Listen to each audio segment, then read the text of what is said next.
All right, here we go.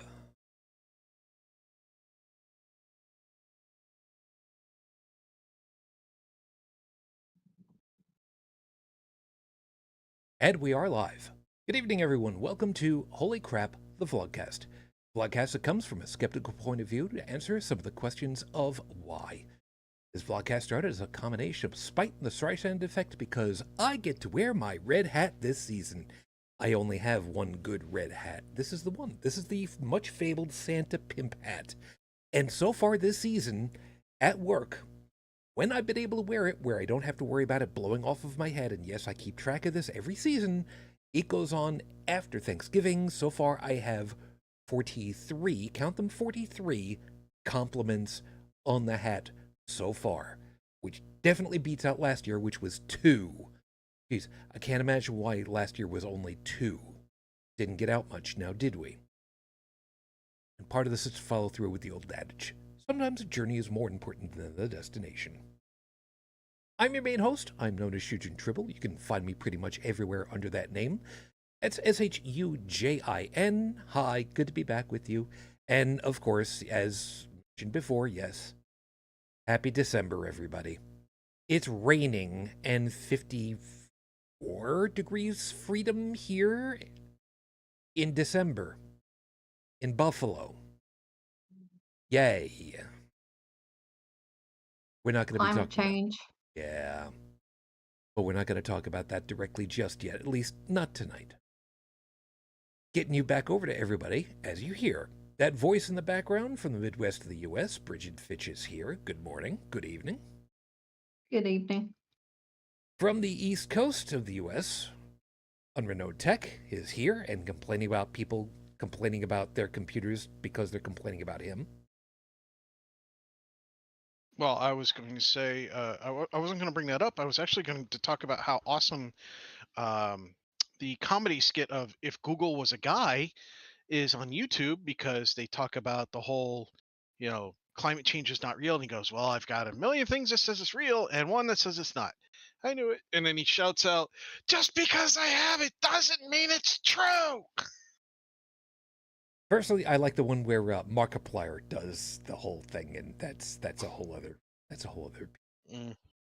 And from over the pond over to France, Joseph. Good morning. Where are you this time? Are you back in Paris? Still in Paris. All right. See, that's the problem. I never quite know where you are sometimes because you tell us and then I forget because it's late and the coffee is not exactly completely gotten through. So just it's good to have you back, man. How you doing? Okay. Yeah, winter is not castle time. That's a good point. That's a good point. Winter's not tassel time? Castle. Oh, castle. I'm sorry. I misheard. I apologize. That's No right. worries. They will promptly deduct it from my pay. No, actually, you're gonna lose points, which means at the end of the show, you are not going to be the big winner. Oh well. No darn. So hi everybody, good to have you with us, and The of big course, whiner. of course, as always, if you'd like to be joining us as we're recording, please feel free to join us over on YouTube.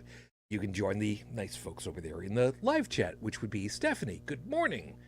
Saw you over there, and Phyllis, you made it. Hi, hon. So. Last week, to bring you back up to speed, last week I tried out the Jameson because, well, we had good reason to go ahead and toast the dead because we would much rather have toasted ourselves rather than light him on fire and well, I mean, that's a whole British thing. I talked about that one time before. But apparently this week for drink, there has been some unsolicited commentary from part of the peanut gallery here, Brigid. Go ahead, inform the nice folks what it is that you threw my way. Told him that since he didn't have any mixers, he needed to do the Southern Comfort. Which I've got right here. That's not going to burn going down. And it doesn't taste like paint stripper. That would be very, very appreciated, let me tell you. Oh yeah, and I am finishing the last of the coffee that I've made, so For me today, that's Southern discomfort. didn't want to go there. Waka waka waka. So yeah, apparently the much traditional SoCo is going to be going in May. I think the last time I ever, well, actually, I would say the first time, I think, is when I ever had this. The statute of limitations has definitely gone away at this point. It'd be 1986, so I was not legal drinking age. And was it 86? I think it was 86. And the drum instructor for my high school drumline, he told us, competitive marching, he told us, if we go the entire competitive season undefeated, and reminding you that each of the different sections of a marching band can be individually rated, so that, you know, you pit one drum line against another, one horn line against another, one color guard against another. If we went undefeated for the season, we would have a party over at his house.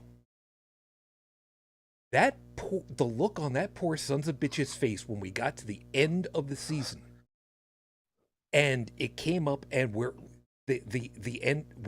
out there on the field with a whole bunch of other, you know, on the football field, and we've all got our arms crossed against our chests, and our sticks are in our, in the crook of our arm. We've all got our heads down because the hats that we all wore were not too dissimilar to the one that I've got on now. We've all got our heads dipped down a little bit because, you're not supposed to show, your what happens, and we're all over there. And, coming up over the loudspeakers, and coming in first in best drum line, and we're all just like, here it comes. All right, we're finally going to lose it. West Babylon. And all of a sudden, the whole bunch of us just like tense up, and we're just like, you gotta be kidding me. You gotta be kidding me. Our drum major at the front, who was my best friend, turns around, snaps around, and he does the whole, the cadence clap. Attention! And the whole bunch of us just, you're kidding, here it comes. Boom, boom, and just rock solid attention. Just looking out at everybody, and between the bunch of us, we're just like, we did this. We come back to parade rest, and we're just like, we can't believe this. And on the side of the field, we can see Chris, our instructor, who is just over there with his oh my God, oh no. But, oh. So we went to his place, and there was a bottle of the stuff. Big, I don't remember which one it was. It might have been Southern Comfort. I think it was a squared bottle with a black label. So I don't know. I don't remember which it was, or whatever the hell it was. It might have been Jack Daniels. It could have been. And I decided, how bad could it be? And I took a swig off of that. And that was all I needed. Thank you very much. So I'm not quite sure what it is, but already it doesn't smell like paint thinner. So that's much better. It also doesn't smell like super elastic bubble plastic. The 1978 version. Mm-hmm. So this doesn't smell so bad. I guess we will see how it goes. So is this a down it or sip it kind of thing? Sip. You know anything about drinking this stuff, by the way? Yeah, actually. I used to take a pint with a side glass of Southern Comfort, and I called the combination the Terrible Twins. Okay, this is not hurting me like the Jameson did. That's for damn sure. Yeah, but this stuff, it's how did they say in French? It's traitor. You'll feel it after. Well, I guess we will find out. So after it's too late.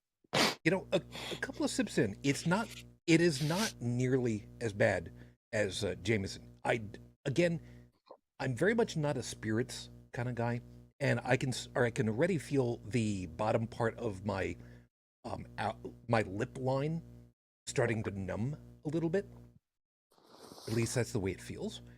So I guess I'll just down the rest of it, because taste-wise, I can tolerate the taste.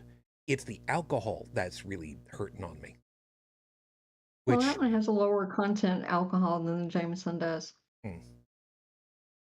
maybe that's got part of the reason why the other one was like pink thinner to me. Maybe. Could be. So down it goes. Hopefully this won't be nearly as bad as last week when I tried the Jameson. That was I was feeling that one. Goal. That's German, right? I don't know. I don't. Danish. Dana? Okay. I don't know where my grandfather got that one then from. So, fine. Kampai. L'chaim.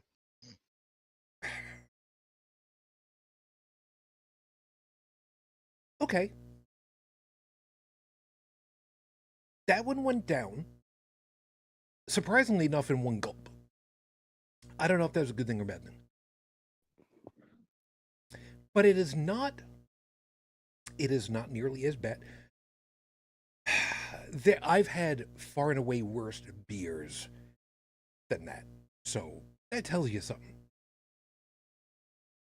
So I guess we'll find It's out. a good choice. Better choice. Out of the ones that you had on the picture, that was probably the best one. Maybe. I guess we will eventually find out. So that might be. We will have to see. I've still got other stuff to try later, but right now that's good enough. So that'll be good. Oh, and DJ Mooncheeks is over. Hi. By the way, I don't know if anybody told you, but last week's 5-minute freestyle, that was all because of you. So yeah, when you get the opportunity, you can check that out next time. How about I get started with ours for this week, and we kind of go from there, because we got the horrible scopes, we got stuff to talk about, and some of it's not going to be nearly as fun in a certain sort. Let's get it rolling. With 5 minutes on the clock, your 5-minute freestyle starts now. Perseverance is the title for this week. It's not exactly a complete surprise to anybody. I've had more than my fair share of things to have to deal with. I don't want to say that I've had it worse or better than anybody else. I don't think about it in those. I've had what I've had. It's life. Everybody's got something, and for me, I have lingering problems that I'm trying to get through. It's not fun. Not by a long shot. It's stuff that's going to take literally a couple of years for me to properly get out from under. The downside is it kind of took me a couple of years to get to this point, but I am on the way out. And I guess that's the best part that you can say about it. For me, it's tough. Because I want to get out of this hole, but crawling out of a hole sometimes involves the reality that you're gonna pull some dirt back on top of yourself. Just the nature of things. The metaphor is not exactly accurate because there's so many different possibilities as far as to what's going on. How did you get there? What is it? And yes, I'm being incredibly vague about what the problem is, and it's because it's personal. The problem is, how do you get through?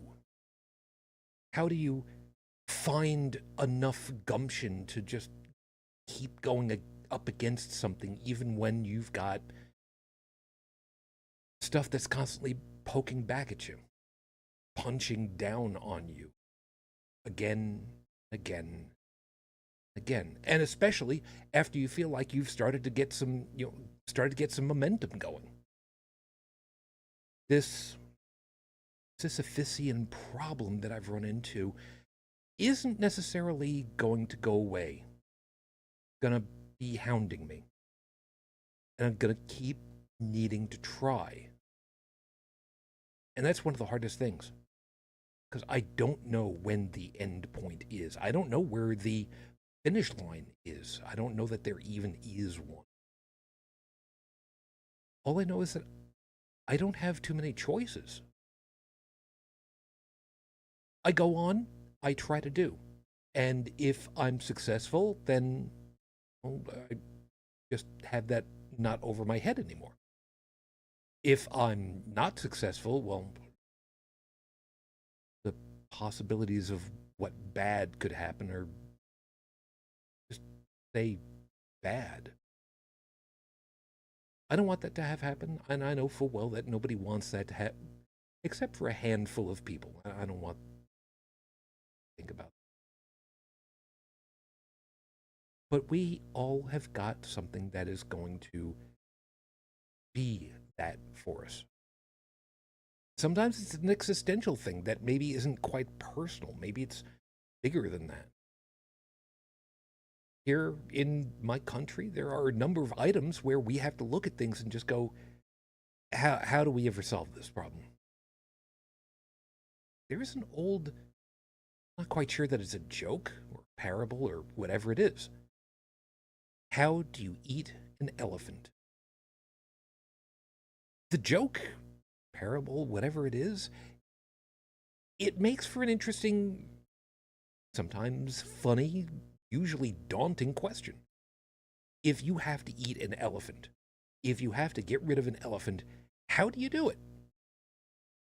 The only answer that makes any sense, as much as it's partially a joke, is one bite at a time. It's like everything else. The problem that we run into as humans in the few meager decades of life that we have available to us, we don't really recognize, we don't really understand the time factor with things. We don't understand it. It's just something that we don't really think about. Except now I do. I have to think about it because time, as the song goes, is on my time. Time is on my side. And hopefully I can keep using that to get through. If you end up having something like that too, remember, not alone. Need someone. We'll do our best to be here for you.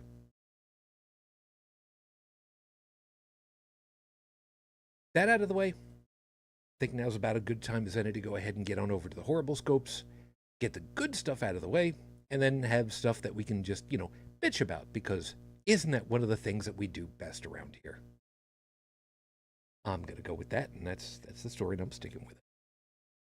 So for those of you that know what your astrological sign is, cool. Those of you that don't, you can roll a d12 with all the funny squiggles on it to just pick one for yourself randomly. And if you need one of those funky d12s, get in touch with the nice folks over there at Heart of the Game Fredonia. They're nice to us. They don't give us any money or nothing. They just promise not to be really upset with us naming them, which is all I really needed. I don't know that they'll sell it to you. I mean, they will, but I don't know if they'll ship it to you. So maybe you're going to have to show up at the store. Just watch out for the mimic that's in the window. That's Heart of the Game's Fredonia. Hail, hail, Fredonia, home of the Blue Devil. Trust me on that one. That's actually a real thing. So I know full well that these horrible scopes are going to get published, well, at the end of this upcoming Friday, which means that this is going to be your last chance to try to convince Santa that you're worth getting gifts this year. So please pay close attention, or you might get oranges in your stocking this year. And I'm looking very specifically, you Sagittarius. You did listen to last horrible scopes, right? Keep that in mind. Aries, Santa doesn't ask much of you, and Lord knows you follow through on that front. So, this week, do something to show him that you actually care about yourself. Brush your teeth every day. It's easy, really. Just put a fresh tube of toothpaste and a new toothbrush in the shower and add it to your morning or evening, or maybe even both, routine. It doesn't have to be this whole big thing. Just try to be good. Taurus, for you, it's also something simple. And it doesn't just benefit you, but everyone immediately around you. This week, clean up after yourself. And again, it doesn't have to be a whole thing. It can be as simple as don't throw your cigarette butt on the ground. Just look for the simple things that make all the difference in the world. Gemini, the suggestion that you're going to get.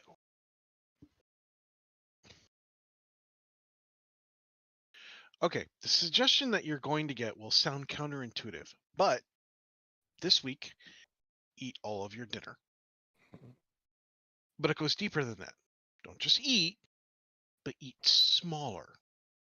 Savor whatever it is you're eating and actually take the time to make it. Learn how to make spare ribs properly.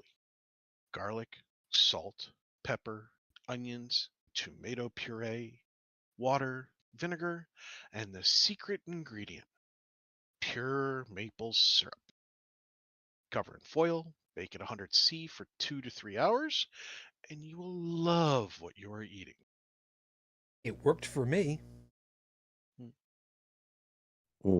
I'd like to try that. Cancer Moonchild. You should have learned how to do this as a kid, but in case you didn't, this week, share your things. It doesn't mean toys, although I would love to see what toys you have to offer. No, it means share of yourself. If you have ideas, dreams, philosophical ideas, and unfulfilled dreams, share them with us and let us help you enjoy them. Trust us and we won't let you down. Leo, this is going to be a little tough for you, Leo. This week, make a new friend. We know you don't want to do this. You want to just be the center of attention, but not actually interact with people. But, and hear us out on this, what about befriending a telephone scam artist? Don't give them any financial information, but trace them, track them, call them back as many times as you can until they agree to your terms. And if you make them give up a life of being a scam artist, maybe Santa will look more favorably on both of you. Can't hurt to try, right? Virgo, this one's going to be risky. I'm not going to lie. Say thank you, but not just any thank you. It needs to be a heartfelt thank you when you receive gifts on Christmas morning. It needs to be something that really, truly shows Santa that you actually appreciate how thoughtful people were to you. So this week, buy a set of blank thank you cards and a wax seal set. Start writing out cards now, and maybe Santa will admit that you're turning over a new leaf.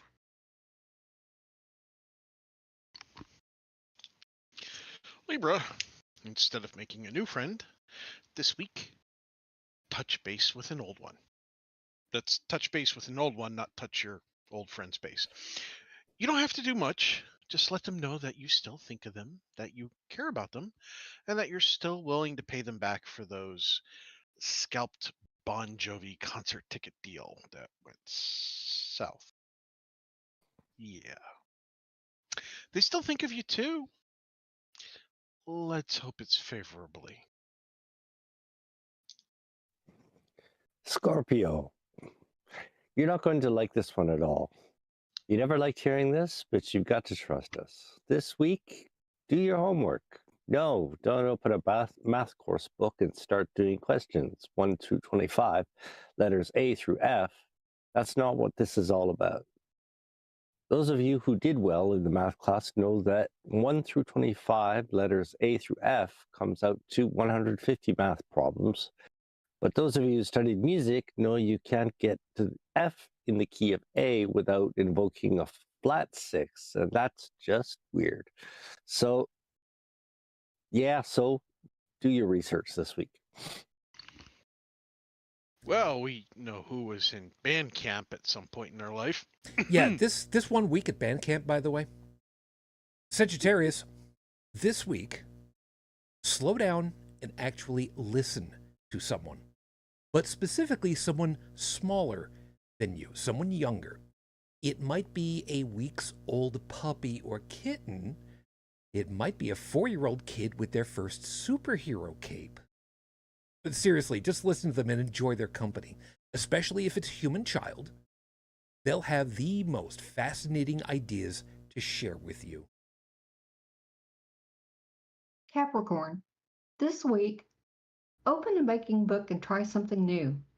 Maybe it's bread or spaghetti, maybe biscotti or cupcakes, maybe homemade whipped cream. It won't matter. The point is to put your reading skills, your comprehension, and your patience all to the test at the same time. You'll manage it, not because we believe in you, which we do, but because the final result will be delicious. Aquarius. This one's going to involve a little work and a little money on your part. Go visit a thrift shop or secondhand store. Find the clothing section. Yeah, like that's going to be hard. And find an outfit for you to wear that looks just like something your parents would have dressed you for in grade school when you were like 6. This week, buy it, wear it, and visit your parents either in person or on a video call and show them what you look like. Then tell them they're forgiven for making you look like that. Santa will appreciate that. Pisces, you don't need to make a new friend. You don't need to insert yourself into someone else's life and become part of it. All you need to do is lift a dozen people's spirits, and that's going to be dirt simple. This week, buy a dozen roses. Hell, buy 2. Then walk around somewhere with a bunch of people, like in a mall. And when you see someone looking like they're having a bad day, go over to them. Tell them they look like they could use a pick-me-up. Offer the rose, but say just one condition: no eating it. Trust us, this will help with your ledger immensely. It'll also help you prevent from getting sued by the idiot who tries to eat the flower. You know, it's funny. In Paris, there's always flower sellers always coming to the terraces of cafes, and Yeah, try to guilt trip you into those things. yeah. And then my answer is always no thanks. I've already eaten. I gotta remember that one. You know, if it was orchids, I could easily see that working better. Those are your horrible scopes for this week. Remember, if you like what you got, good. Go out, do something, be nice, reduce world suck. That'd be really beautiful. And, of course, being that the following week is going to be like the aftermath of all of this, you know, it's time for Santa to get ready, and there's not much of anything else that we can do about it. I don't know what's going to happen for next week, so if you want to suggest a topic, feel free. I don't know what it'll take, but who knows? We'll see how this works out. I'll have these posted, of course, as always, at the end of the week on Friday. Tumblr, Twitter, Facebook, Discord, BlueSky. Anybody need a BlueSky invite? I've got several of them. I'd be more than happy to help out, so just keep that in mind. I can see what I can do for you guys. Can't promise it's going to work out very well, but I mean, that's what you keep me around for, right? I'm going with that. This is episode 476 on the docket, Your Honor. GOP? Yeah, more like GQV. I had this amazing moment of thought this week, and I kind of want to go through it with you guys. We've joked about how the acronym, is it acronym? Initialism. You know, whatever. The term GOP, which has traditionally stood for Grand Old Party, the Republican Party here in the United States, had basically been changed into the GQP, the Grand Q party because, you know, the conspiracy theory and whatnot. But I've since realized that this group, which has embraced the whole angry MAGA thing, has basically become a societal virus. And I think the only way of dealing with it is just to do what you do with every other virus and just starve it out. And I hate to put it this way, but a virus needs to be eradicated, or at the very least reduced into such a state as that it cannot do any further damage. So I kind of want to run this past you guys.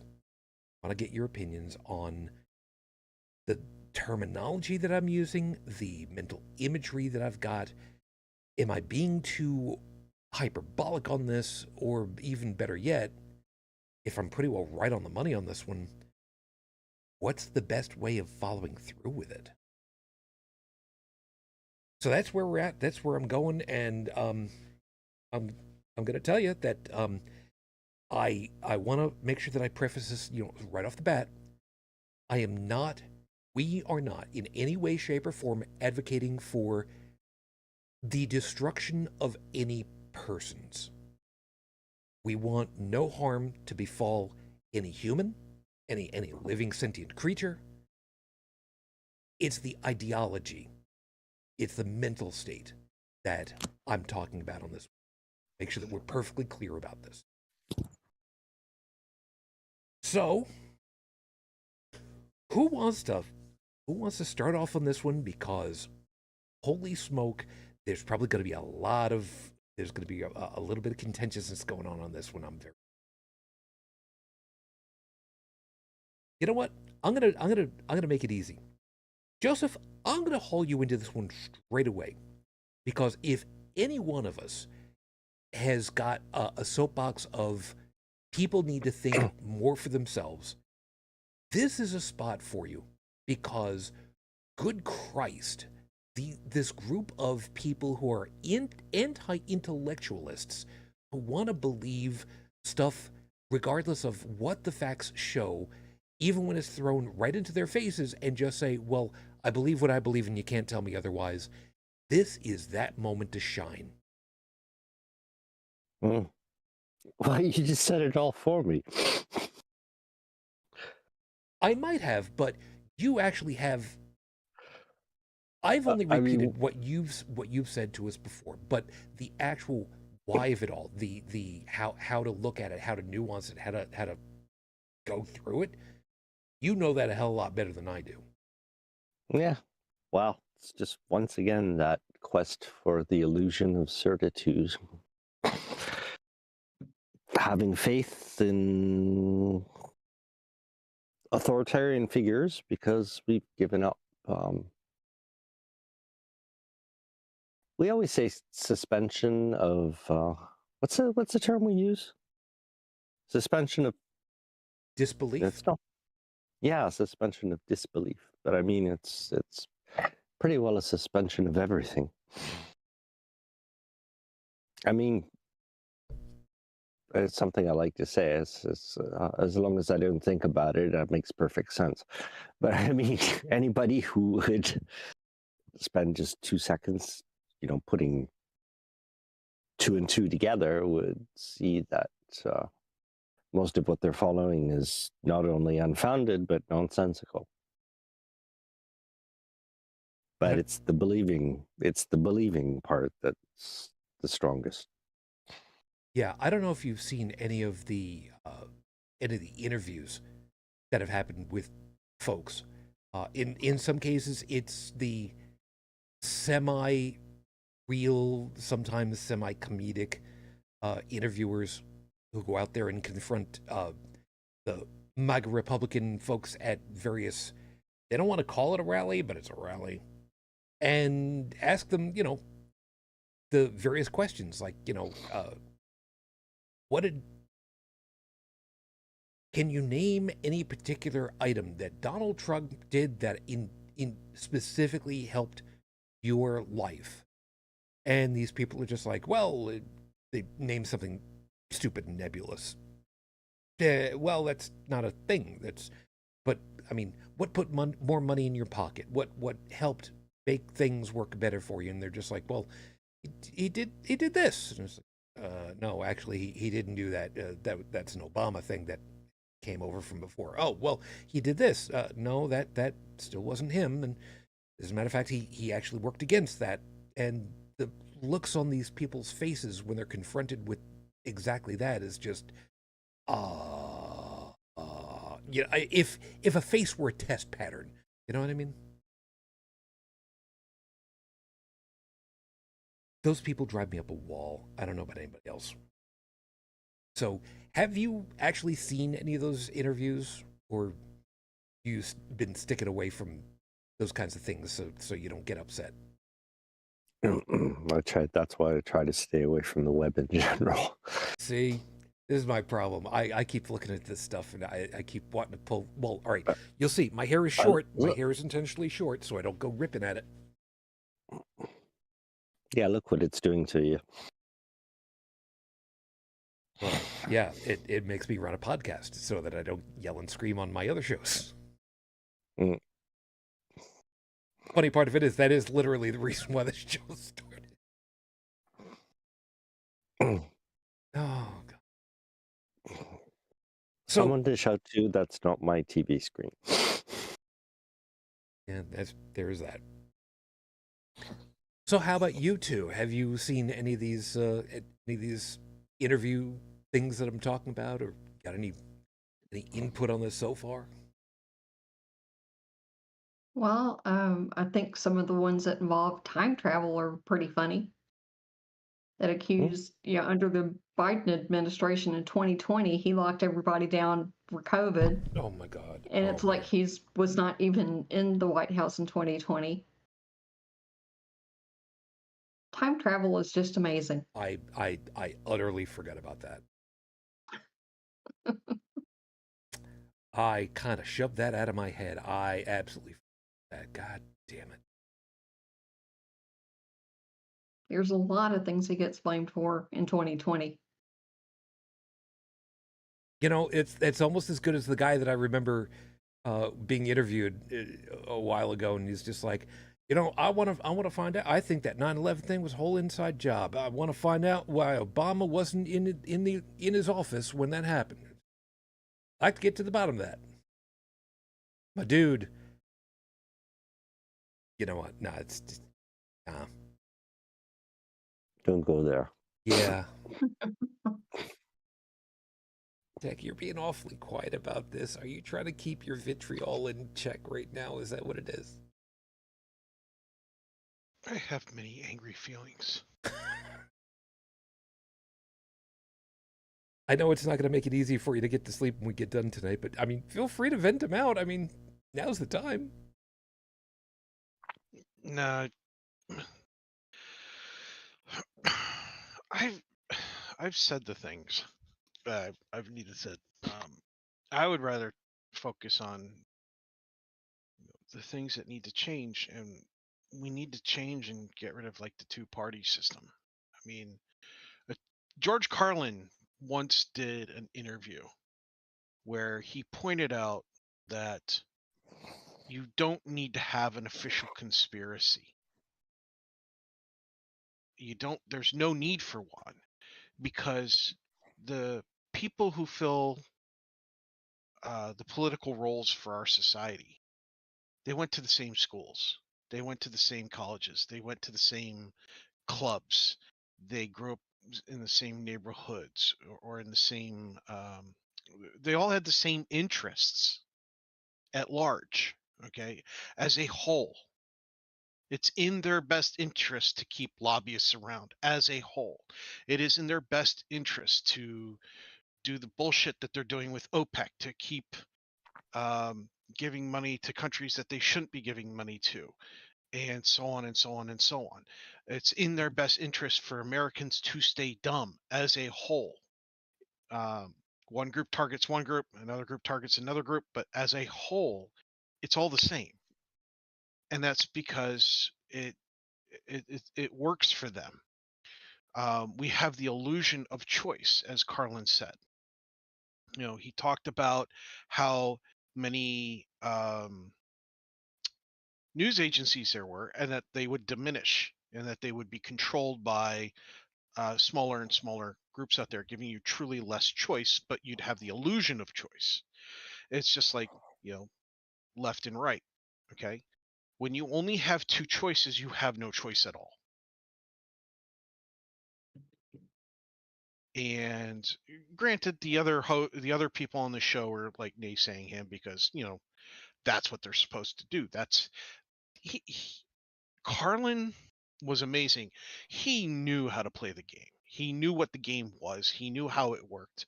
If you watch his stand-up performances as he got older and older and older, to the point of where it's like, wow, he's actually standing up without a cane kind of thing. The things he's talking about, they're true. Politicians want babies so that they can grow up to be dead soldiers. Yeah, because then they talk about how great all the deceased soldiers were. Rather than praising the living ones, they focus on, this person died for their country, you should be more like them. It's like, how about the person who lived for the country? That sort of thing. How about the people who decided to try to make more peace? How about we focus on those kind of things? Granted, there's a time and a place to die for your country, but how about let's try focusing on not making war? And war is good for business. We don't have choices in this country. We don't have the control that we hope we do or think we do. And that's got to change. And our forefathers even talked about stuff like that. They said, beware of, two-party systems, beware of this, beware of that. One of them even recommended like scrubbing the government every few decades or something like that. It was a really short time period, just to reset everything like an Etch-a-Sketch. I'm not calling for anarchy, but there's got to be something to do to reset this stuff. It's just too convoluted.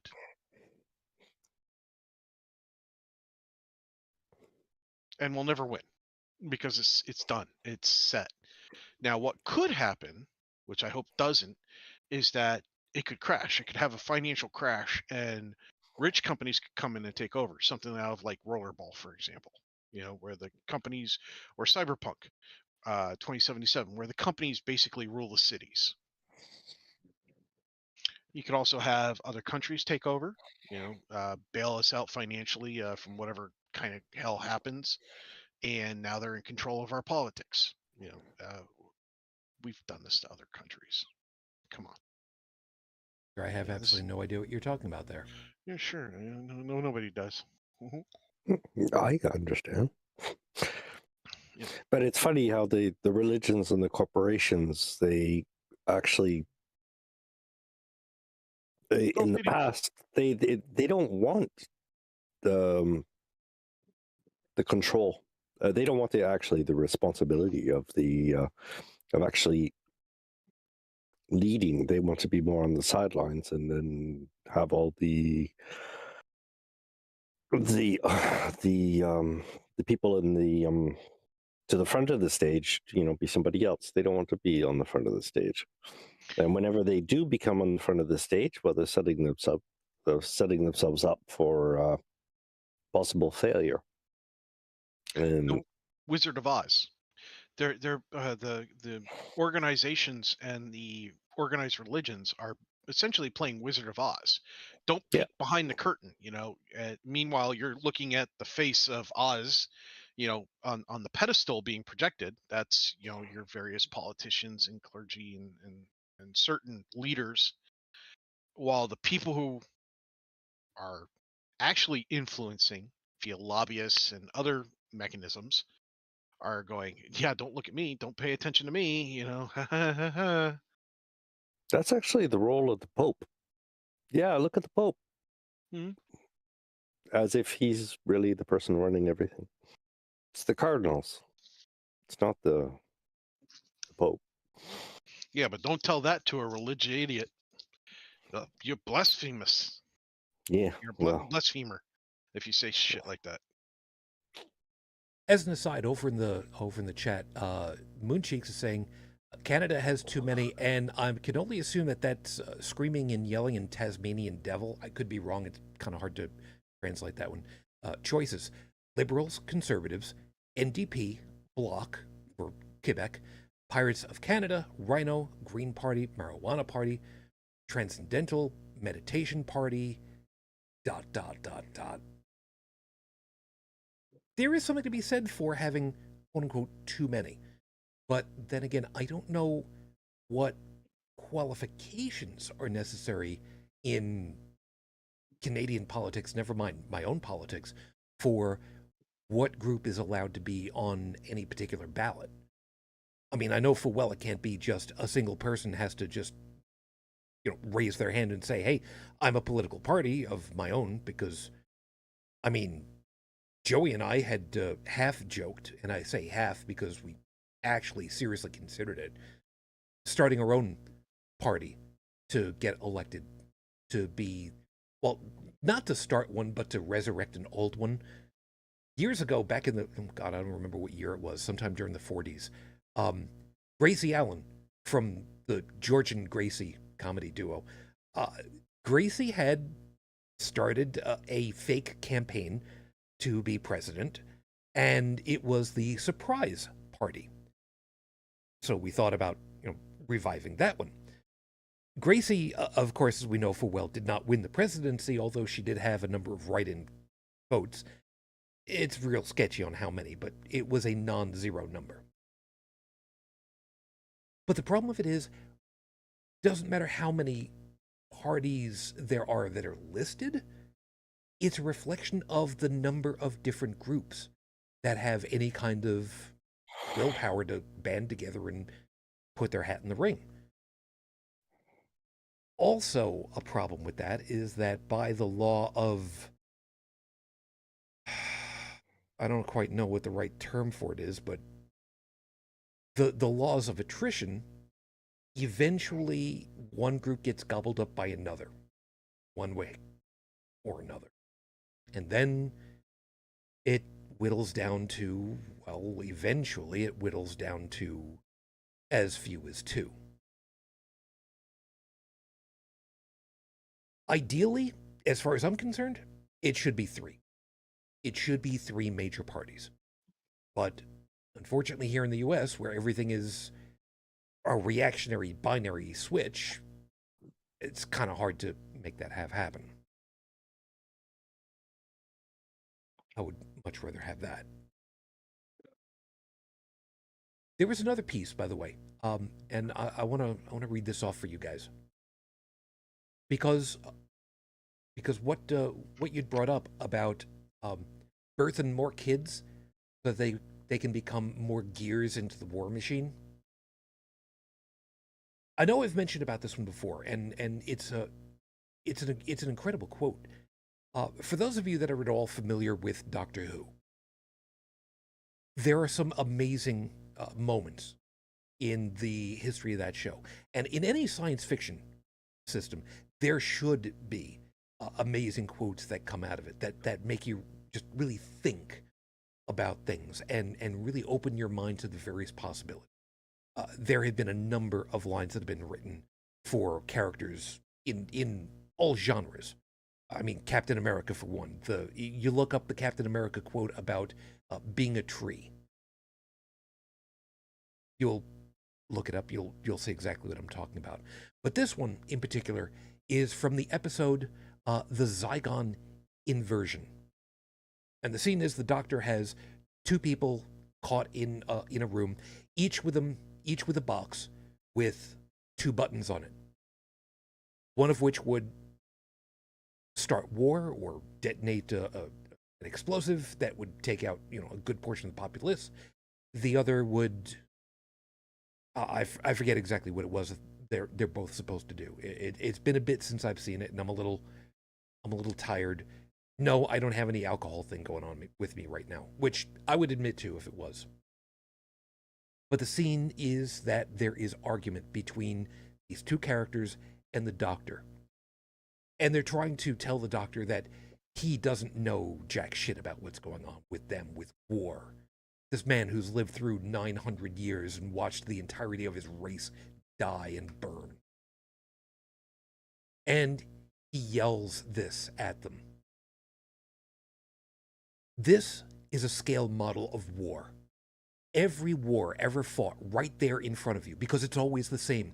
When you fire that first shot, no matter how right you feel, you have no idea who's going to die. You don't know whose children are going to scream and burn, how many hearts will be broken, how many lives shattered, how much blood will spill until everybody does what they're always going to have to do from the very beginning: sit down and talk. Listen to me, listen, I just want you to think.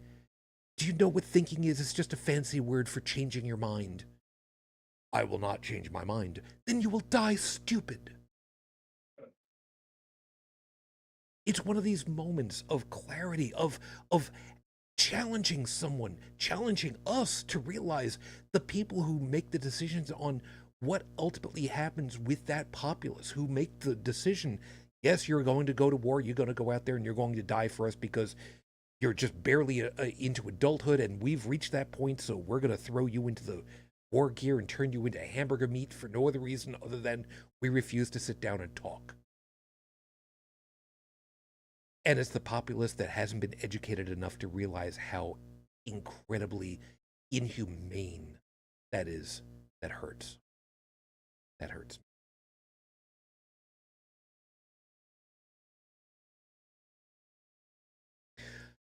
Sorry, don't mean to bring things to a screeching halt, but there is something to be said for having a better educated populace, because they are less inclined to want to go to war. They are less inclined to believe the bullshit that gets spouted. And they're better educated, they're better adapted, they're better reasoned enough to try to figure out where is the lie and how do I find the truth. And we have a third of the populace of my country who are not educated enough, are not inclined enough to go and accept the reality of the day. Thinking's hard.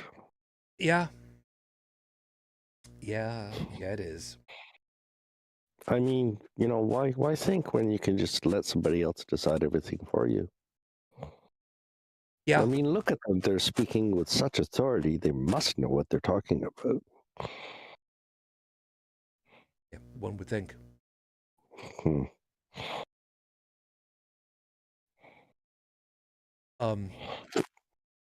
It's funny that the people most eligible for positions of responsibility are those who don't want it. Yeah. And Mooncheeks has got it. That explains why the school systems are being gutted. The kids are not educated and kept desperate. They will be happy soldiering. I was with you up until the word happy, because it's not happy at that point. It's desperation. That's about as good a word as any, because it's one of the few. How many sad times have we heard, you, hun, I know full you've heard, where there are people who are 17, 18 in high school, and they're in their senior year, and they go ahead, they sign up to enlist because it was, in their opinion, the only way they'd be able to get out of where they lived, away from the area that they grew up, and the only way they'd be able to afford anything resembling an education. That was me.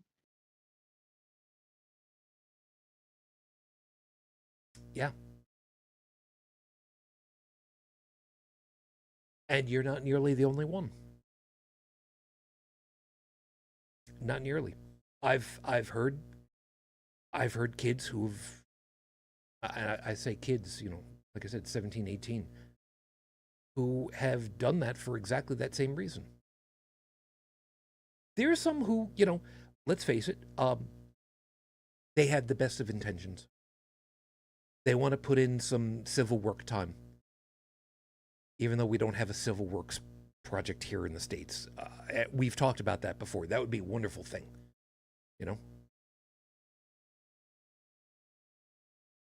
But what do they end up? Let me ask you then. Let me ask you. When you went in for military service for exactly that reason, were you going in for medical education? At the time, yeah. And was looking for a way to pay for school.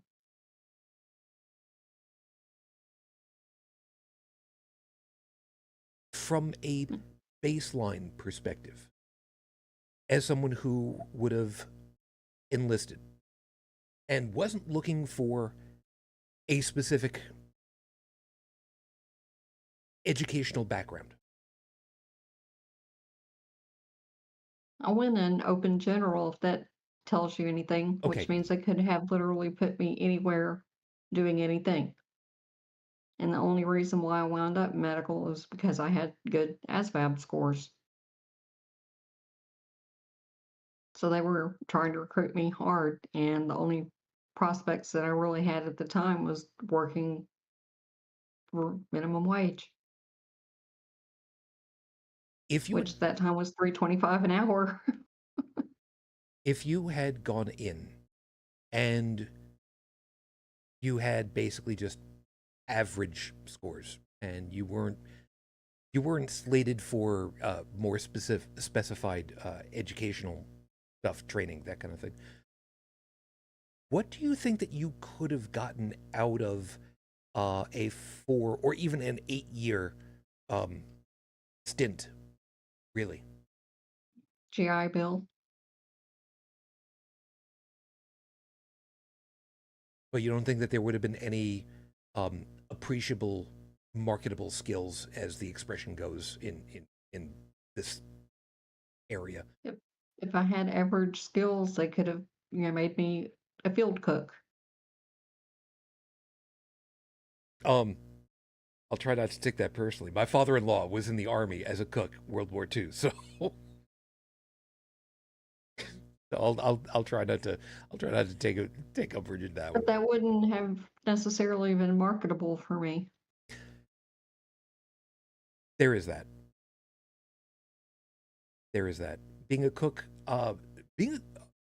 however, being a cook for a large group, if you ended up being good enough to manage a kitchen, I could see where that could end up being potentially worthwhile later, to a certain degree. I mean, we know for well, even Joey, by the way, did get the chance to talk with him fairly recently, like last weekend, so know he's around there somewhere. Joey got lucky. He had some knowledge of machines, so he did. I mean, admittedly, he worked a big gun too, but he learned enough, machining wise, to be able to fix up his truck a couple of times to a certain degree. Got lucky enough to be able to kind of come away with something. But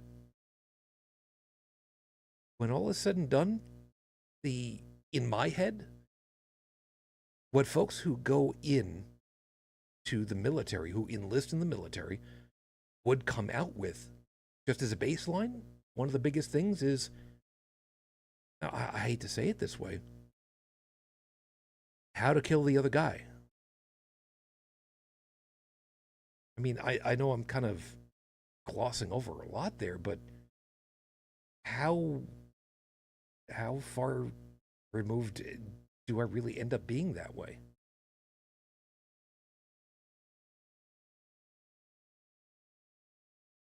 Well, I mean, they do train people for infantry.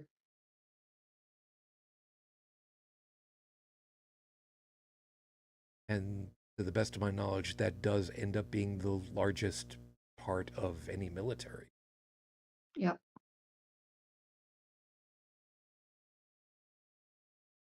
Great. Now I've got Magneto in my head.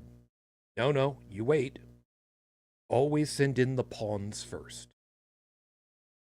Well, they tried very hard to push me into being a crew chief, and that was just not something I was interested in.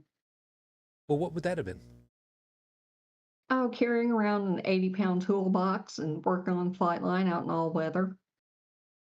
Oh, a grease And I monkey. did not want to do that. You're talking about being a grease monkey. Yeah.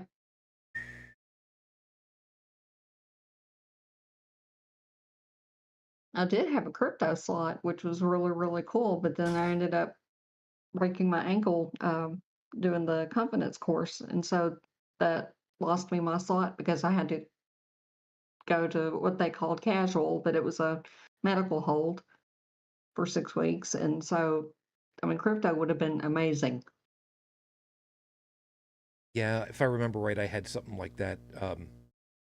I had pattern recognition and memory and recall, that kind of thing.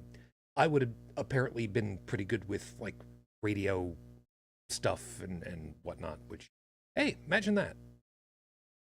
Then again, it's been so many years since last I remembered that. So whatever. And I had an overall 96 on my ASVAB, which is really unusual. Okay.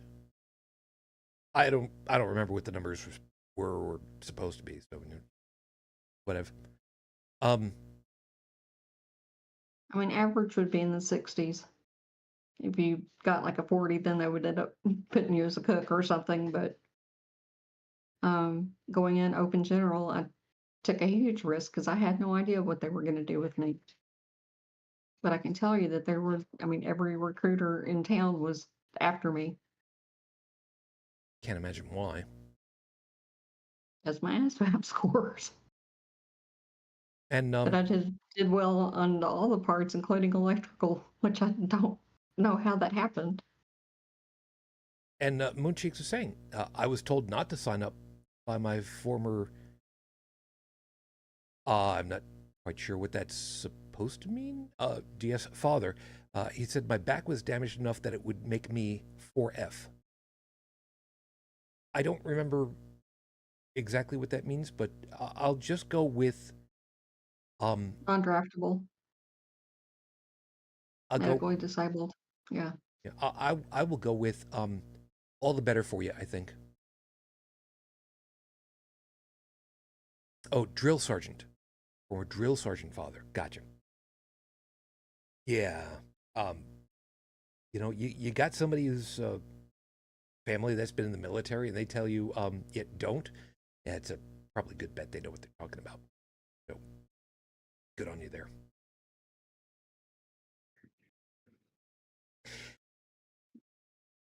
So the higher level piece of this whole damn thing, the idea that this MAGA bullshit is basically just a societal virus that maybe we just need to excise it one way or another. What can we really do? Because it's not wrong for me to say that it's infected. I think you're looking at it kind of askew. Okay. I don't see the MAGA crowd as the virus. I see them as the symptoms of the problem. They are what we see being caused by the various problems that we have. Like I mentioned before, the illusion of choice is a problem that we have right now. We are a two-party system. That's got to change, because until it does, it will always be one side versus the other. No matter who's on what side, it will always be that way. When you have 5, 6, 7 different choices, right, then you can actually start saying, oh, okay, let's focus on this over here. Let's focus on this over here. Now we actually have some things to work with. Now we can start making some real significant changes here, you know. But until that happens, we've got nothing. I think I understand where you're talking about. But I don't know how to make it change, though, because we're stuck in our mentality. No, I get you. Once you're indoctrinated, yeah, it's pretty well fucked. So basically what we have to do is revamp the education system and just wait for all these motherfuckers to die. Yeah, but we can't wait. The world can't wait. The environment can't wait. Education can't wait. I get you. I'm sorry I'm laughing about this one, but only in so much as that I'm laughing because I'm thinking that, you know, well, last week we had a really good start on that with Kissinger finally going away. So I mean that's a start. You gotta chip away at shit some way. Sorry, it's probably in bad taste on my part, but you know what? I don't care. Yeah. What I was gonna say though is that I don't know that I necessarily completely disagree with what you were saying, Tech, but the piece that I'm kind of going with is the part that has been the QAnon the QAnon conspiracy related mindset. That piece of it all that has created what we've called the GQP. That insular MAGA rot. If the word is correct, is it the symptom of what's going on? The actions of these groups? Absolutely. Part of the problem is that it's been there at a low level for a very long time and just not bubbled up, and kind of talked about that before. It's simmered over the last, let's call it decade, maybe even more. But the question is more to the point of that group by name, that MAGA-centric. I'm not quite sure exactly how to word it. So let me just plunge on and screw the terminology for a second. That MAGA-related mindset, maybe that's the best way of putting it, is what has invaded these people who have not been inoculated with better judgment, infected them, and turned them into a cancer against society at large. How can we excise this kind of thing? Can that even be done? Meaning, can these groups be turned in any significant numbers? Because that's the biggest part of the whole damn thing. And how do we stop it from taking hold yet again? I mean, that part is relatively easy. We already know. Revamp the education system. Well, no shit, but that's a 25, 30, 40 year long-term gain for it to finally happen. And unless you've actually got the willpower behind making it happen, well, you got a problem. But for the actual people, the individuals, the pockets of these folks, do we even try to connect with them and pull them back from the brink?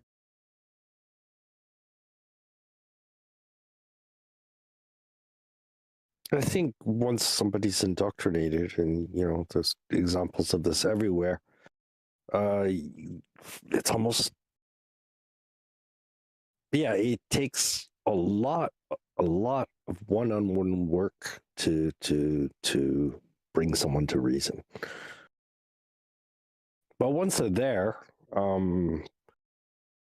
it becomes self-evident. I mean,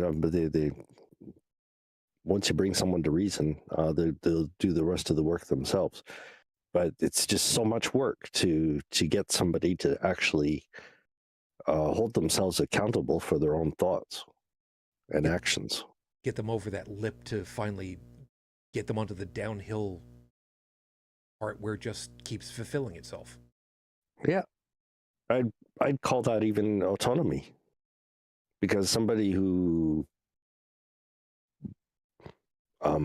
obeys without question somebody else's orders and ideas, they're not self-sufficient. They don't think for themselves.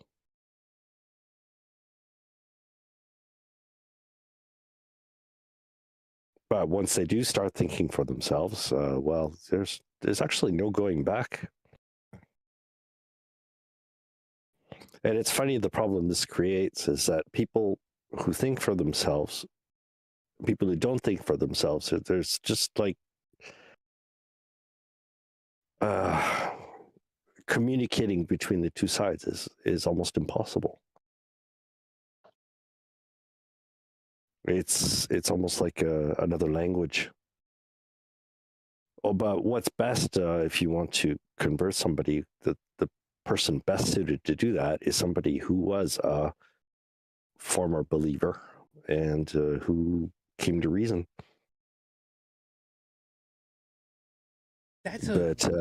How many people like that are there? I mean, it's the enormity of all the work to do that's keeping this from happening.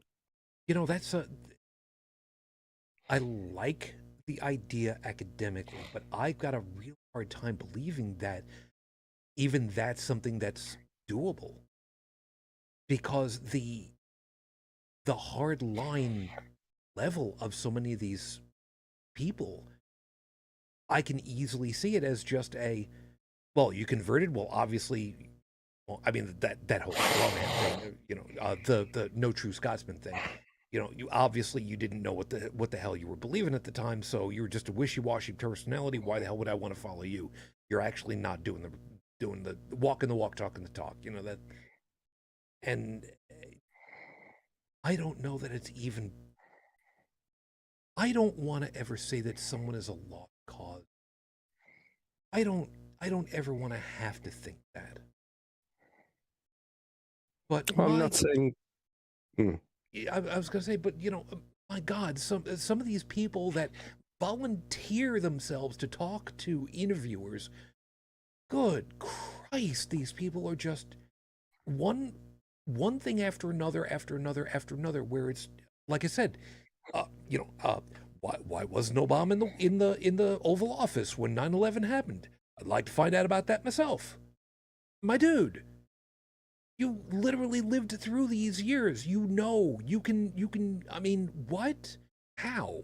But look what you're doing now. It's like you're trying to speak to reason with these people, and you know, and that's typical of somebody who does reason. But what's most important to these people is not what's being said; it's the tone of what's being said. It's the authoritarian, even if it's complete bullshit, if it's said in authoritarian tones with a illusion of certitude, then that's what they believe, not the words themselves, not the actions themselves. It's so deep-rooted, instinctive that I think we'd have to go into neuroscience. I'd really like to see that happen. Do an MRI or there's another sort of brain scan. Just check out the brain activity with, you know, the MAGA camp and like, for example, just provided an example. If, for example, you provided the example you just did, like, this doesn't make any sense. Put it to somebody, a test subject, and just see what happens in their brain. I mean, that's a study that needs to be done. Joseph? Sorry? Are you perhaps suggesting that we take some of these people to Amsterdam, to the red light district, and get them hooked up with a dom who will take care of all the authoritarian talking that they need to in order to get broken into with them?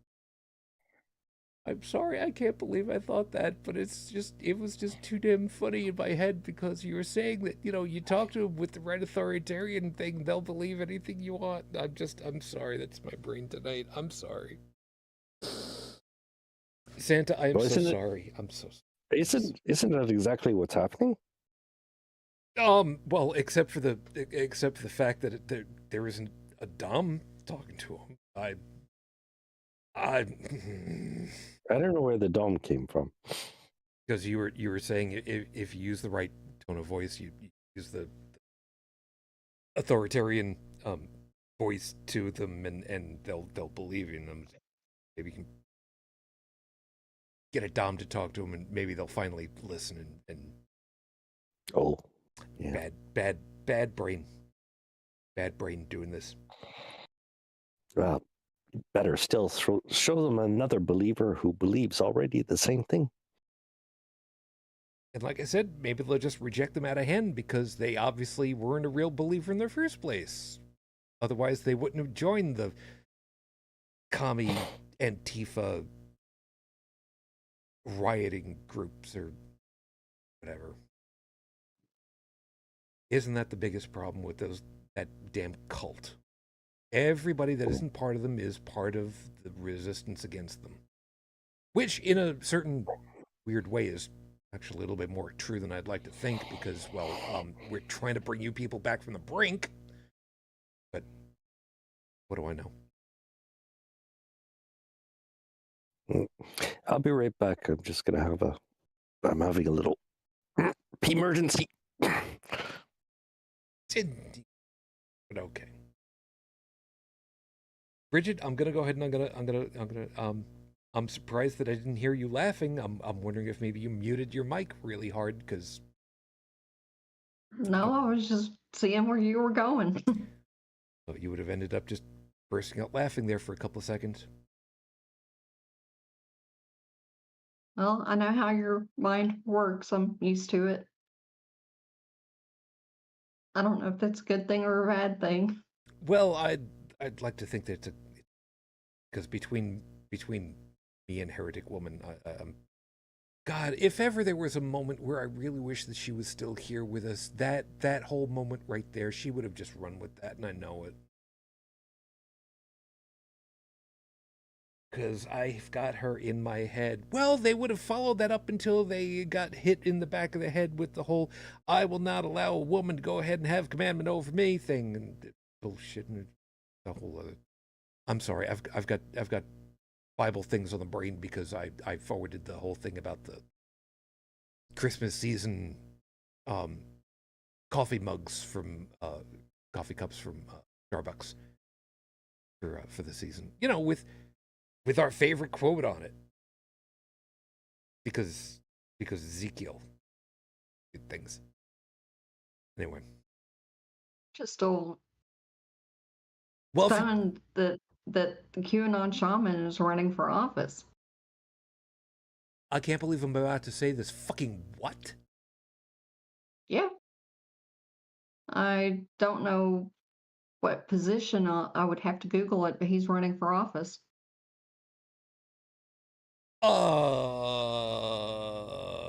Hold on a second.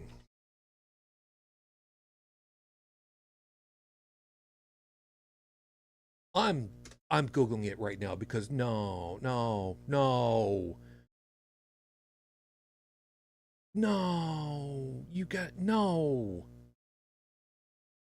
You have got to be shitting me.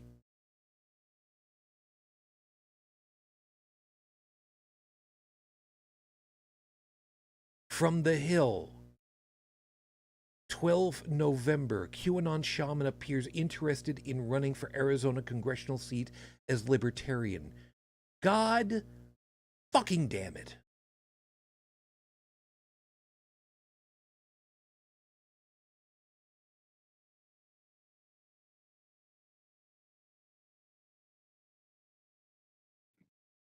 pleaded guilty to a charge of obstructing an official proceeding and sentenced to 41 months in prison.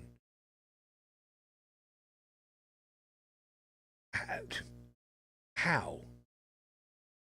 Oh, the Associated Press reported that while the Constitution does not bar felons from running for Congress, first off, why? Arizona law prevents them from voting in elections until they complete their sentence and have the right restored. Okay, so he can't vote for himself.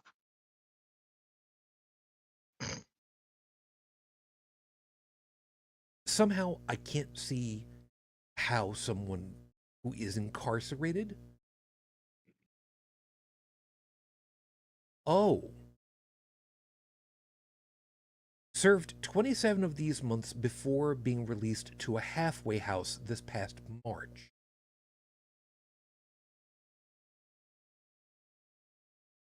I told you I was stunned. putting that over in the chat so people don't track it. I'll make sure that's in the show notes again. That flew under your radar, huh? I'm gonna, yeah.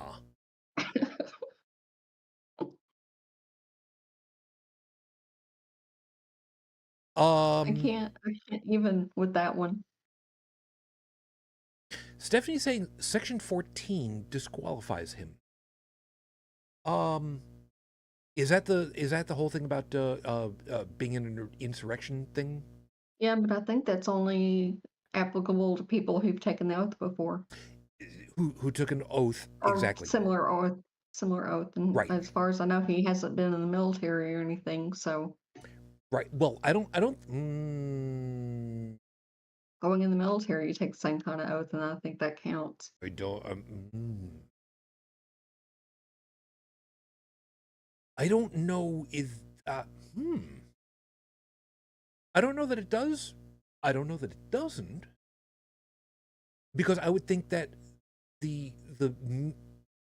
well, you know what?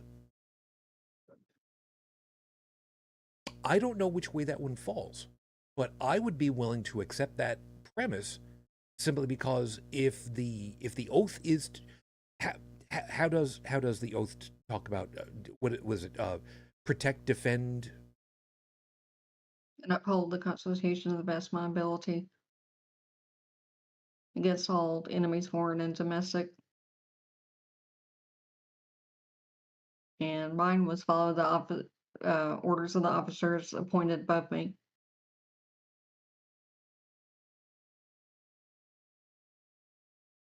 I don't know how Section 14 would or whatever it is would work, but that being the case, I think you're right. I think that would still qualify. Although we have said it before, those who were in the military swore that same oath and still participated in the whole attack on the Capitol. Yeah, they all need to be brought in and brought up on charges and bucked. But Yep. That's just me. You know, don't take military police advice from a podcast. So, you know. And I think that would be disqualifying for office. I would agree too. And Stephanie's saying, I apologize, I forgot the oath. You are not an American citizen. The fact that you didn't know that? Oh, please. There are too many people in my country who wouldn't recognize that. So, you know, don't sweat it by any stretch. The fact that this SOB is released to a halfway house, I'm sorry. I'm just, no. I didn't even know about that because that happened in March. So, you know, God, man.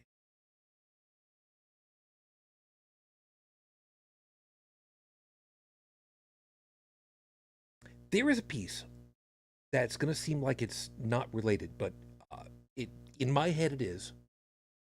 Sidney Powell. I know.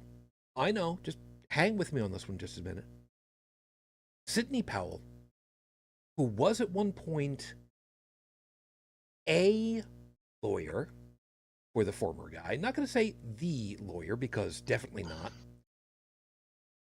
had been, after finally, being brought up into in front of judges and panels and everything, finally took a plea deal some while ago, and as part of the plea deal, said that that everything that that they were trying to do for upending the 2020 election, all the lawsuits and whatnot that they were trying to bring and everything, was I don't remember the right word for it, but meritless. It's a good enough word for it. And that she was just basically doing in bad faith. Okay.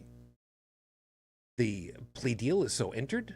Thank you very kindly. You can go your merry way. Case done. Left the court, got in front of cameras, and proceeded to say that she was railroaded, that she was forced to take that plea deal, that none of what she said in there was legit. And yet, to the best of my knowledge, has not been hauled back into court to account for that, because it's an obvious lie. If it's an obvious lie, it needs to be stated as such. But if it was the truth, then, well, the plea deal should be revoked, because then she lied. Either way, this woman needs to be brought accountable. And I understand that you don't want to be overly hard-hitting and heavy-handed with people's liberties, but there's got to be a certain point where society has to say, you have lied 3 too many times, you're done. And haul these people in and just be done with it. And that's exactly why they want a stupid population, is that I mean, look at the Trump followers. I mean, Trump is he's on the docket for the next presidential election. I mean, even for now, with all for the now, blatant. Oh, for now, is there been developments or something? Well, you finish up. We'll come back to it. Oh yeah, just all the blatantly obvious shit he's done, and all the lies he tells, and he's still on the docket for the presidential election. Tech, did I hear that you were trying to get in there too? I was going to say is you'll never get anything passed that punishes them for that sort of thing, because if you start punishing one side for it, you're going to have to punish the other side for it. And while you can say, oh, well, the lies told by one side don't have the same impact as told by the other side, and might actually be accurate in that statement, the problem is that doesn't matter, because the other side who doesn't play fair, and let's be honest, both sides don't play fair depending on what we're talking about, are going to use it to beat the other side to death and say, see, look, you thought these guys were so much better. They're just as bad, if not worse than us.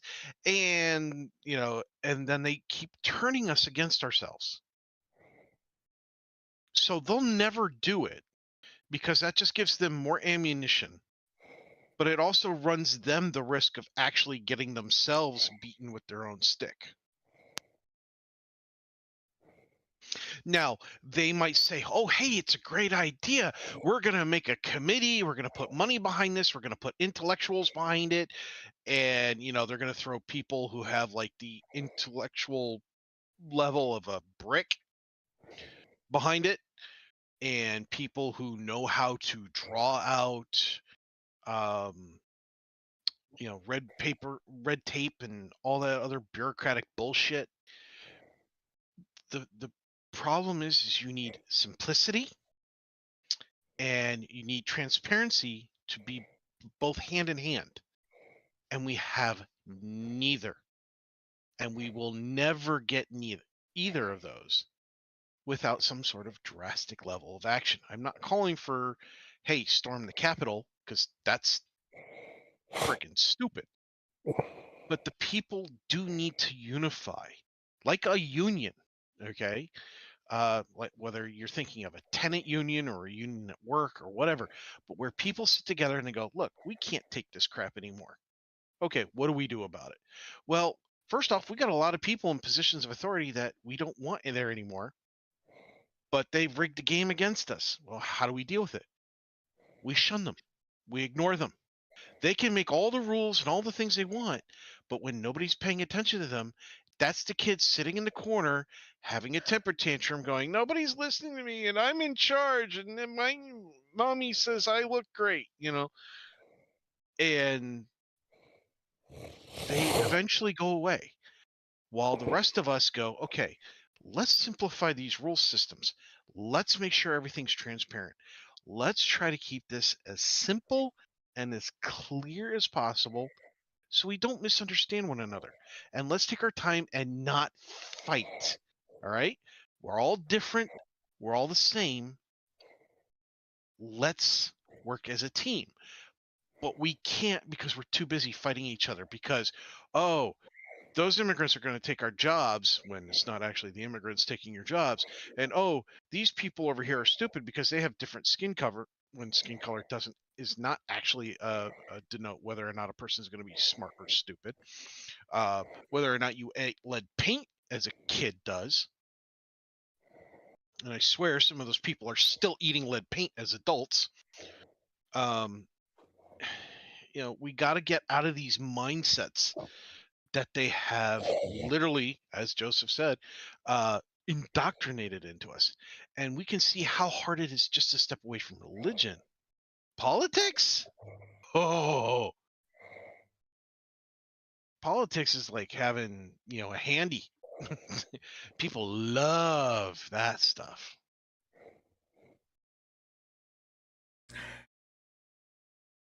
But even when it's as clear as crystal and someone or groups have absolutely contravened the clear-cut, plain wording of a law, and they're still allowed to skirt the consequences of? What the hell is the point of even having the rule of law in the first place?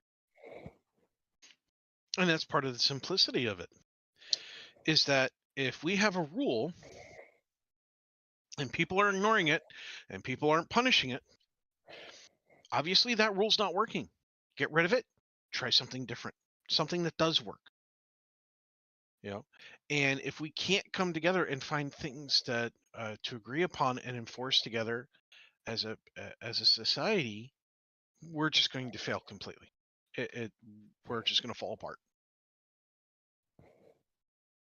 People have to understand that we can't set the rules without repercussions.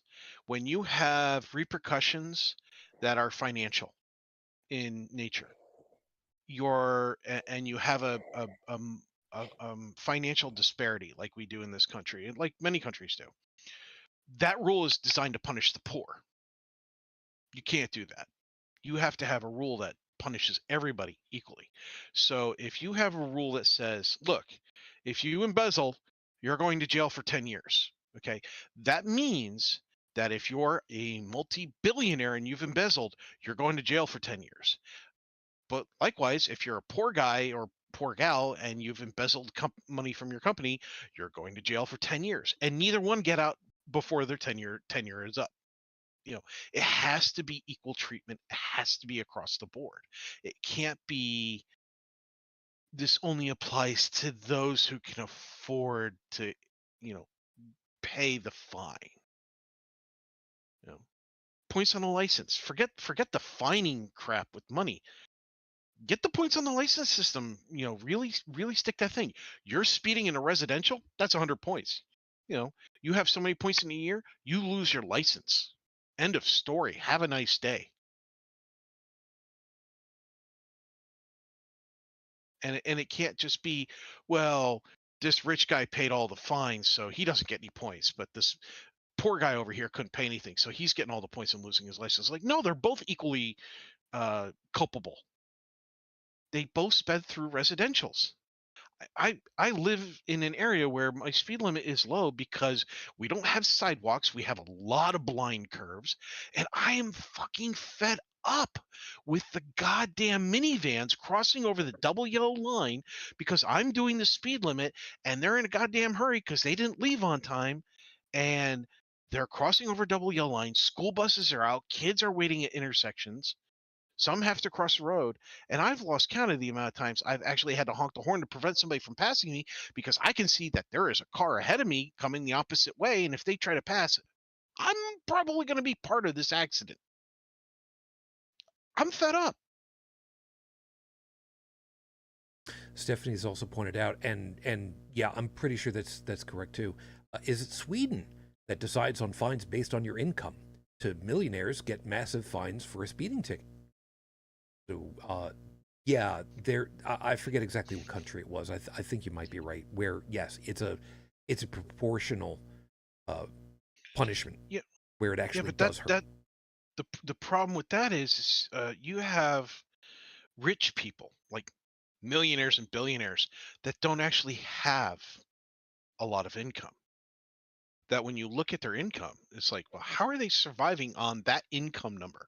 Well, what happens is their value in their the value they have in their investments, they borrow against when they need money, right? And that's how those get paid back. And so they go into a lot of debt. You ever hear Donald Trump go, debt, debt, I love debt? Yeah, because what he's doing is he's going into debt by borrowing against his holdings and such, and he never and so he doesn't make a lot of money. A lot of other this system is really set up to allow the truly wealthy, the people who are there are people who make like $1 million a year think that they are the wealthy. No. The people who win the lottery and make $50 million after they've paid their taxes, they're wealthier than you or me, but they're still not part of the true wealthy elite. The true wealthy elite don't make a lot of money, but they have capital. Okay, that's why they're called capitalists for one reason or another. They have so much capital to borrow against, to loan against, that they don't need money. They can get whatever they want just by going, yeah, here, take, give me a loan against, 50 shares of whatever, and so on, and yeah, and they just shuffle the numbers around. The accountants do all the work for them, and they never touch a dollar bill. And the laws, the tax laws, and everything else. When Trump was debating against, the first president in the first presidential election, when he was doing the debate, and he said, that makes me smart when he was using the system. He wasn't wrong in that. But then again, he's not the only one using that system. And he's not truly that smart. The people who work for him are the smart ones. They're the ones who know how to use the system. Likewise, with the other politicians and the other rich people, have those smart people working for them. It's smart of them to have those people. But as we saw after his meltdowns and blow-ups, he doesn't have a lot of those people left. A lot of his lawyers left him. A lot of his support left him. A lot of people are distancing themselves from him. He's going to crash and burn, like other rich and politicians have done before him. But I think his will be spectacular when it happens. But he's also going to have a lot of fallout when it happens. A lot of people are going to react very poorly, and bad things will. I don't know what kind of bad things, but I do predict bad things will happen. Happy with that. Stephanie's also pointed out it might be wealth rather than income. They have it fixed so it works. At this point, I'm just gonna call that piece dead for now. They have a system that works. I'm not an economist. Can't moderate this part of it, so Plus, I Well, don't know their tax laws. They may have better ways of tracking everybody's investments and all that stuff that we don't have because we're not actually writing our own tax codes anymore. be that as it may, like I said, I'm going to move past this one because I don't know nearly enough on that. Yeah, I'm not a tax attorney. We're getting pretty close to where I'm willing to call. But I want to finish off with one thing, kind of briefly. We've seen what's happened over the last, let's just call it 10 years. We could very easily just call it the last 15, because so much of this crap really started bubbling up during Barack Obama's tenure as president. Just really, really, really hard popping up. Societally speaking, I don't expect that Donald Trump will be able to succeed into a second presidential term. I do not expect that. I am very fearful for the possibility even, but I do not expect that that would happen. With that as the premise that he will not ascend to the presidency a second time,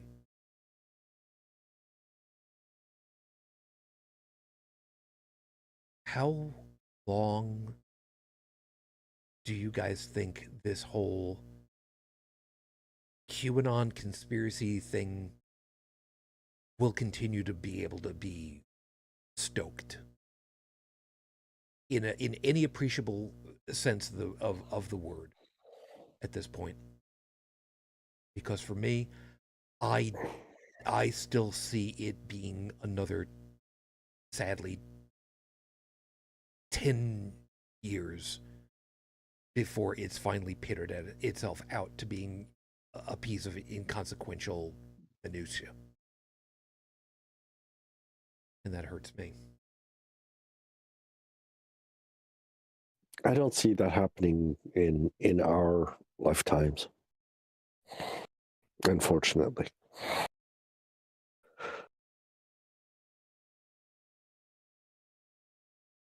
Because unfortunately, well, we better start doing something soon, because nothing makes an indoctrinated child better than an indoctrinated parent, because the indoctrinated parent's entire goal in raising their kid is to make them a mirror image of themselves, because they don't know anything else. So, unless we do something, and the only way of doing that, getting around that, is revamping the education system. Spread the infection one way or another. Yep.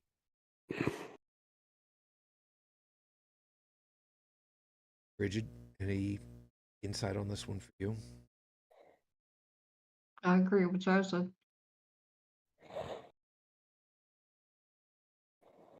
I was afraid of that. Probably for pretty much the same reasons then, eh? Unless somebody else has any other suggestions.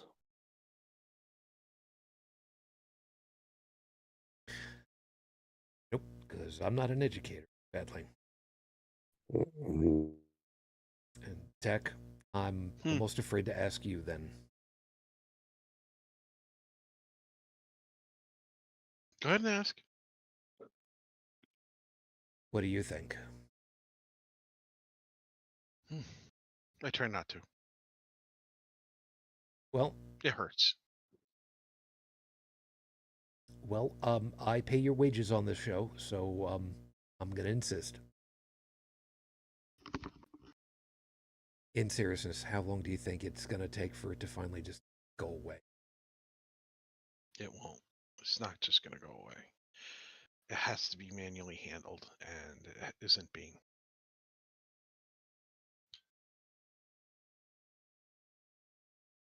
I mean, look at how long racism has been a problem in this country. And we pretend it doesn't exist. Or we pretend that it's improving Part of it at No, one point was. That's the thing. I didn't say it was good. I didn't say it was good by any stretch of the imagination. I didn't say it was good. I think it wasn't that it was improving. I think it just had shifted its norms. So we still had a lot of racism, police force in positions of authority, people seeing their neighbors and such.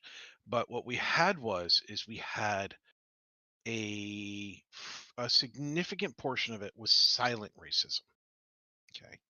And as somebody who has experienced silent bigotry, silent racism is no more fun than regular racism.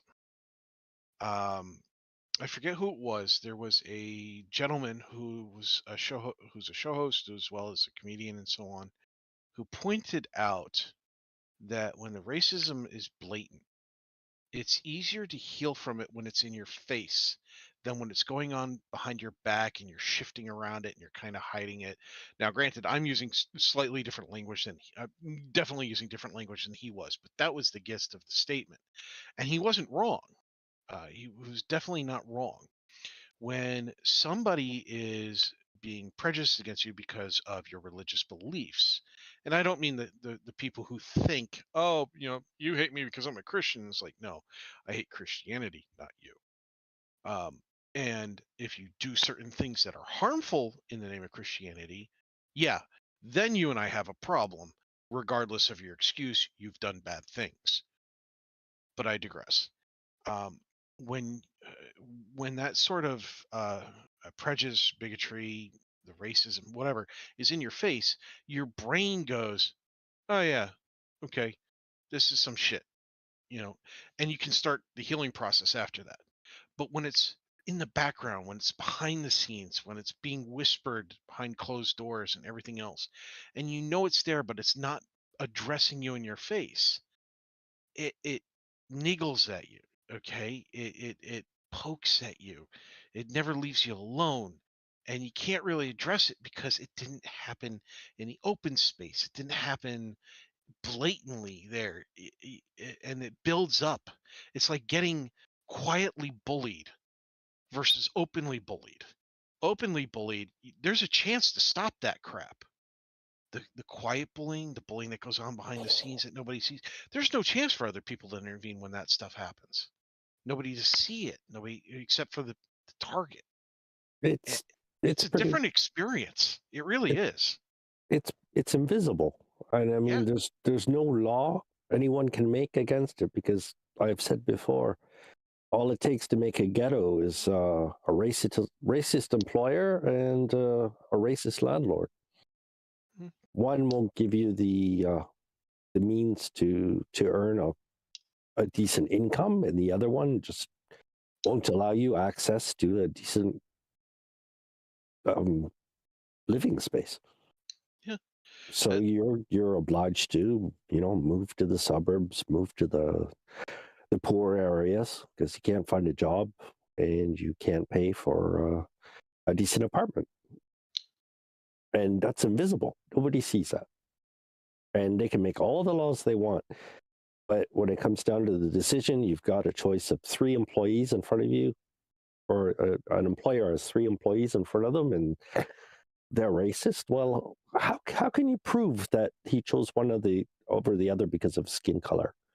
No, he's going to say, oh, because it's qualifications or something like that. He can make up any excuse. And there's nothing nobody can ever do about it. The ability of manufacturing a plausible, deniable moment. Yeah. And the same for a landlord. You've got a choice of 3 renters. So why did you choose this one and not the other one? Well, this person's character was more in line with, ensuring that they were going to pay on time and Character. yeah, character. Yeah. The metric you can't kind of sort of can measure, Mm. but you can flub it pretty easily. Over in the chat, just a couple of quick pieces. Actually, I got 2 things right here. Stephanie had said, provide free childcare that includes teaching empathy and thinking. I like it, but of course there is sadly I'm going to use the term paranoid faction that sees that as some kind of namby-pamby liberal think tank indoctrination thing and will absolutely refuse that on every fiber. Oh yeah. But Oh yeah. I mean, if you think you could get them to do free childcare that involves where the curriculum encourages empathy and caring for others, yeah. Let me show you how successful medically accurate sex education is in this country.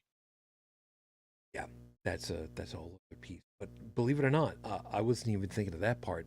I was thinking about the whole teaching empathy part, because to me,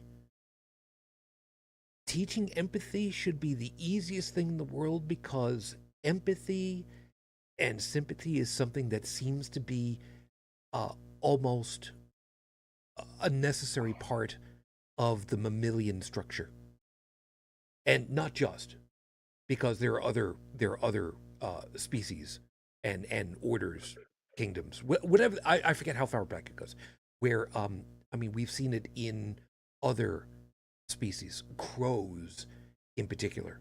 So it's not just the mammalians who have empathy and sympathy. So it's out there and whatnot. But Look at critical race theory. Yeah. Yeah. Yeah. And Stephanie is also saying, I did not say it was possible given your current political state, just that it works in Europe. I agree. And it's a wonderful thing. And that's one of the reasons why we're just, thank you guys so much for being the beacon that we stepped off from being. But the last piece I've got over here from Mooncheeks. We got rid of Sesame Street and Reading Rainbow and other shows that got kids interested in learning and taught them how to take tests. There's a piece about this that I want to make sure that we understand. There is a thing that's a yes and a no on that. Reading Rainbow was in first run for a long time. And I am fairly certain, if I've heard correctly, LeVar would be on board for bringing it back and starting all over again. And I absolutely adore this man for that, because he never lost sight of how important doing that show was for kids. Sesame Street, we didn't get rid of exactly. The problem was Sesame Street got sold to HBO. And HBO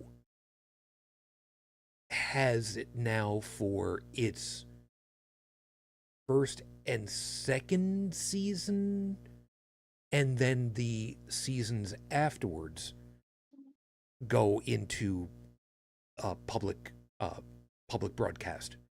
But instead of being hour-long episodes, they're also now half hours, which doesn't help. Meaning, as HBO produces new seasons, they hold on to those 2 seasons for their own exclusives, and the season gets pushed out as the new season comes in, as a rotating thing. You follow me on that one. So it's not gone.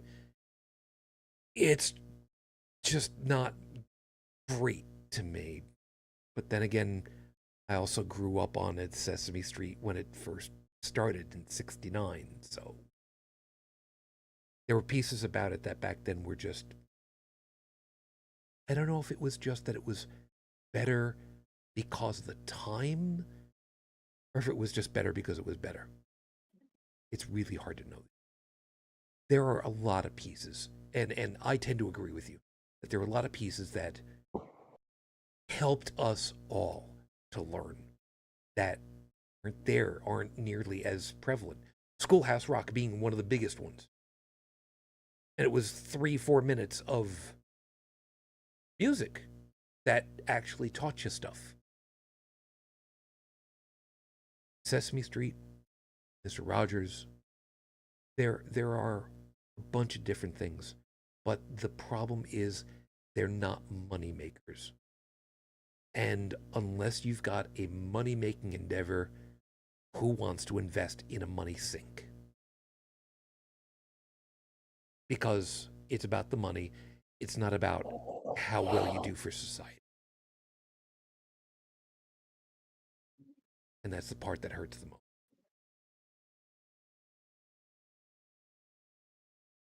I'm going to use that as just the closer at this point, and just we'll just move on out of here, because now I am actually starting to feel sad about stuff, and that's a wonderful way to end off. You know, that's going to help me get this. So, folks, we'll just call it right there. Thank you very much for being with us tonight. We hope that you got something to think about for the week ahead, and you found something worthwhile in all of our perspectives on the night. Over there in the chat, Stephanie, Moon Cheeks, Felis, I don't know if you fell asleep over there. Hi, hello. I'd knock on the microphone, but that's really not a good way of doing things. You guys take care of yourselves. Just again, thank you. And yeah, Io, yeah, last week's 5-minute freestyle. You want to go check that out from last episode. Anyhow, Joseph, thank you. I hope you have yourself a good week ahead, and enjoy whenever the sun finally comes up for you. A couple months yet. Yeah, thank you. Yeah, I'd hope to see you next week. Fair enough. Hey, look at the bright side. You could always look over at the Curie lab, and just at night, I'm sure it glows in the dark for you, right? Just a little we bit. tested that shit. We actually have a Geiger counter. Geiger. Yeah. And there's some places in the lab where it's still a bit radioactive, but Imagine that. Yeah, right under the exhaust system. Yeah, if you're not glowing, you're fine. Yeah. Well, yeah. I won't need to use the light on my phone anymore. I really don't want to picture him as bald Burns. I really Hey, don't look, want I'm just saying, bald is beautiful, man. However you get there. Any case, seriously, do take care of yourself, man. Thank you so much. Yeah, you too, sir. Tech, you too, man. You take care of yourself, and you be safe. You know, next week. That's your opportunity to say, you know, thank you for having me. I'll see you in a couple of weeks, or something like that. All right, fine. Thanks for having me. See you in a couple weeks. Yes. He's going to be taking... Stay safe. God, how boring is that?